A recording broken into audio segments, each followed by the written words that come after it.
नमस्कार, आपण पाहत आहे भांडा फोड न्यूज. एका दमात भ्रष्टाचारी कोमात. सोशल मीडिया, कर्जबाजारी, गुन्हेगारी, सट्टेबाजी, चोरी, मटका, जुगार, दारू, सावकारशाही, न्यायाच्या प्रतीक्षेत प्रशासन. भांडाफोड न्यूज. एका दमात भ्रष्टाचारी कोमात. लग्नासाठी तगादा ठरला जीवघेणा. प्रियकराकडून महिलेचा खून, आरोपी अटकेत.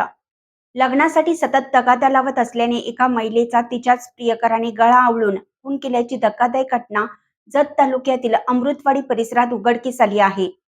या प्रकरणी पोलिसांनी संशयित प्रियकराला अटक केली आहे. पुढील तपास चालू आहे. अमृतवाडी परिसरातील पेट्रोल पंपाजवळील शेतात 30 मार्च रोजी एका महिलेचा मृतदेह आढळून आला होता. या घटनेनंतर जत पोलिसांनी तात्काळ तपास सुरू केला. तांत्रिक तपास आणि गोपनीय माहितीच्या आधारे मृत महिलेची ओळख सविता विजय घोडके अशी पटली. तपासादरम्यान सिद्धाप्पा मदाप्पा आमागोडरू याच्यावर संशय बळावला. पोलिसांनी त्याला ताब्यात घेऊन चौकशी केली असता सविता आणि सिद्धाप्पा यांच्यात जुनी ओळख असल्याचं समोर आलं. सविता ही सिद्धाप्पाकडे लग्नासाठी सातत्याने दबाव टाकत होती. तसेच लग्न न केल्यास आत्महत्येची धमकी देत असल्याने सिद्धाप्पा त्रस्त झाला होता.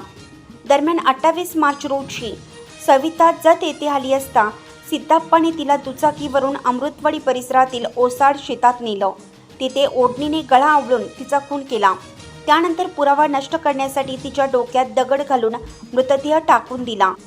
पोलीस चौकशीत आरोपीने गुन्ह्याची कबुली दिली असून त्याला अटक करण्यात आली आहे. या प्रकरणाचा पुढील तपास सुरू आहे.